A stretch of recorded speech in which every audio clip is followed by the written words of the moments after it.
7:41. You're watching hashtag GTV Breakfast. Today is the 12th of June, 2023. We're commemorating the 2023 World Day Against Child Labor. So that's something for you to think about. We'll be having a brief conversation on that pretty soon. Let me just introduce my guests as you see them on the screen. To the right is a member of the NDC's legal team, Eric Delano Alifo. Good morning, sir. Good morning. All right. And in the middle is Mr. James Kofi Annan, who is the president of Challenging Heights. They are in the news today, so we'll be talking about that in a short while.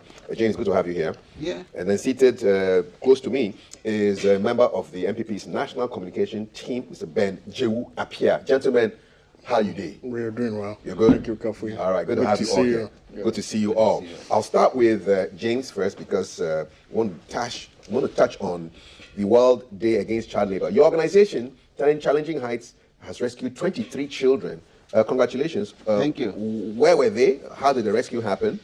So this rescue happened on the Lake Volta, and it happened in 16 communities along the lake. You know, I've been doing this work for over 18 years now, and usually it is because of my own experience with the issue. So on the occasion of the World Day Against Child Labor, we decided to begin a new rescue that started about a month ago. And these children were finally brought home over the weekend. They are made up of 17 boys and 6 girls who are aged between 4 and 17. 4? Yes, 4 and 17. What were you rescuing them from? What were they doing? From fishing. You know, the fishing has so many aspects. Some of the children do the actual fishing, but others also scoop water from the boats. Some cast the nets, others pull the nets, some dive. Depending on yes, they dive. How deep do they go down?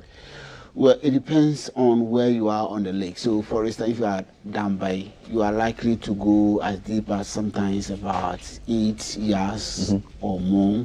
If you are around Nkwanta or Yeji areas, then it comes to maybe 6 or 4 yards deep. So it depends on where you find yourself on the What are they looking for when they dive there? What are they looking for? You know, this lake was created in 1960s, and when it was created, it overflew its banks to cover so many trees.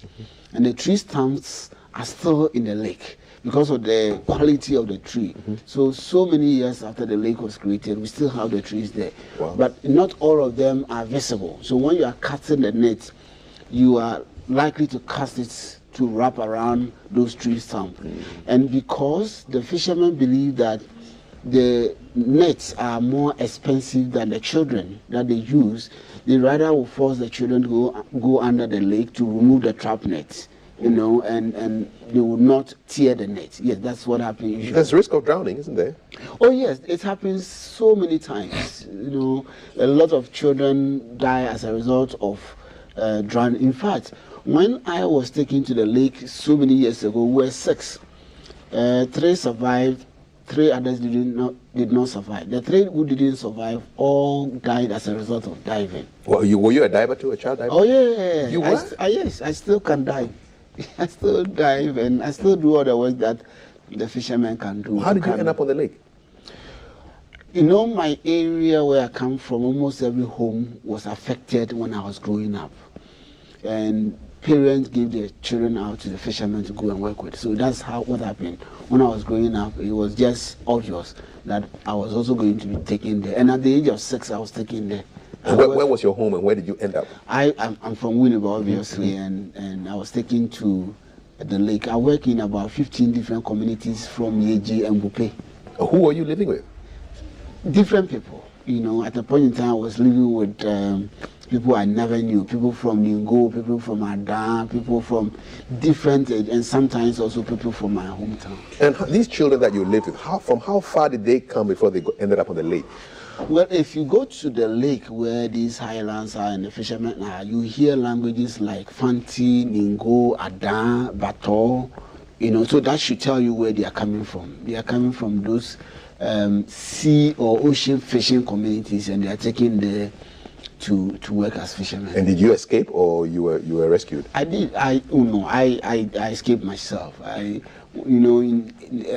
1980s when the Odifun Kansen died. That African Faith Tabernacle Church man died. I was named after him. So my original name is Kwame Kansen. And when the man died, the church decided that anyone who was named after him should come for the funeral necessary. And my parents were both pastors in the church.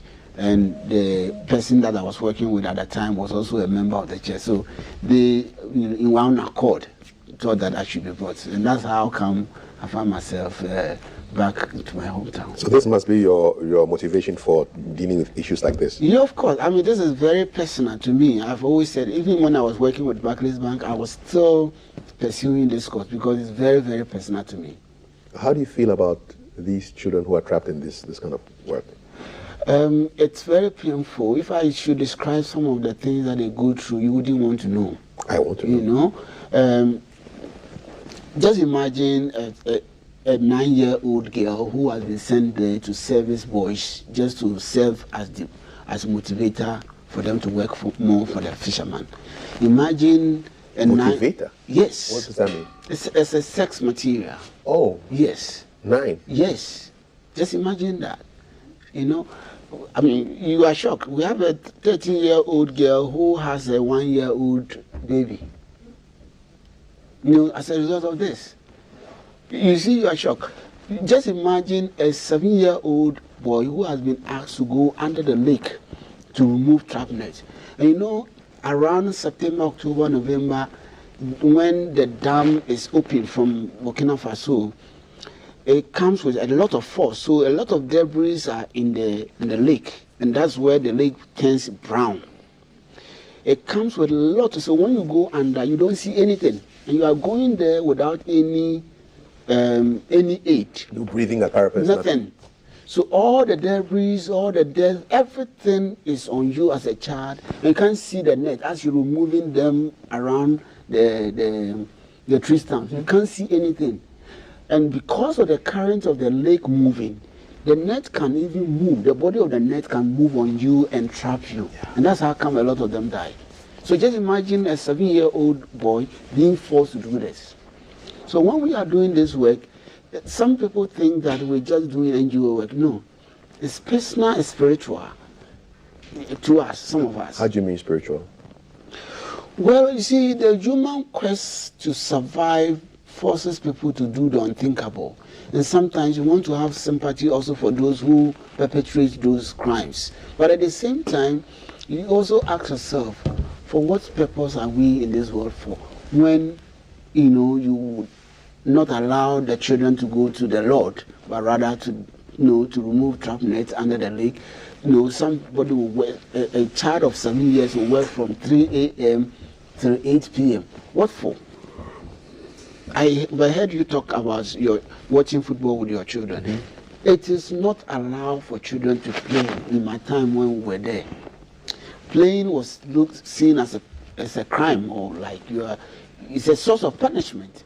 You see, so all these things children go through, and you ask yourself, why can't we all, in one accord, do something about this and end it once and for all? In 2013, the ILO said there were over 21,000 children caught up in this particular situation. 21,000. In Ghana alone? In Ghana alone. Not child labor in general, but on Lake Water alone. And we see them. These are visible. When you go there, you see them working. So why can't we do something about it? Why? Why do you think we can't do something about it? We can, but I think we don't have the will to want to solve the problem. Because when you see a child working and the fellow children are in school, you must know that there's something wrong. And 21, even if it will cost us maybe 10,000 Ghana cedis to rescue one child, is that more than what this country can afford? You know? So there are so many things. And I'm using your platform to ask for government to increase its investment in the area.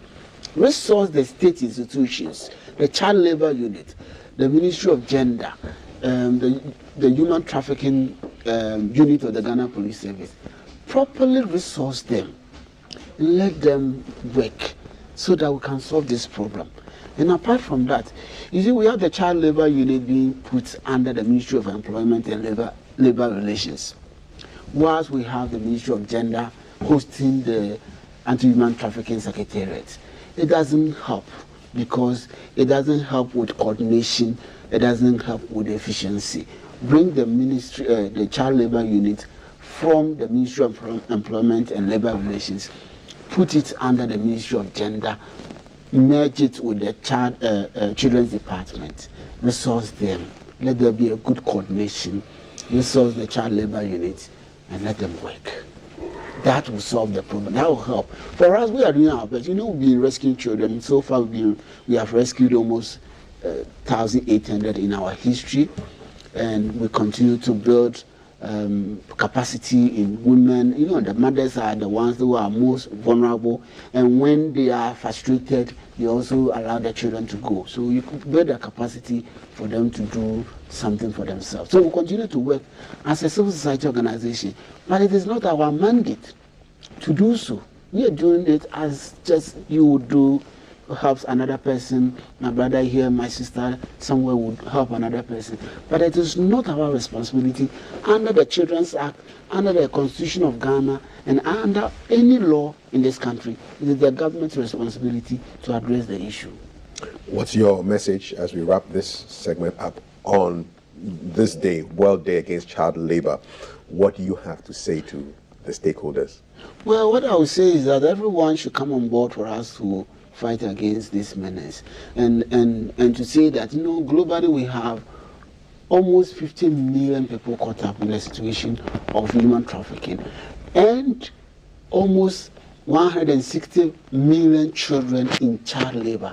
In Ghana, 21% of all children between the ages of 5 and 17 are in child labor. That's something we should think about. We can solve it, but let's think about it. James Kofi Annan, President of Challenging Heights, congratulations on the rescue. Thank you. Thank you for sharing your story, and we wish you the very best. Thank you. Awesome. We will return to continue with headlines right here on hashtag GTV Breakfast. Don't go anywhere.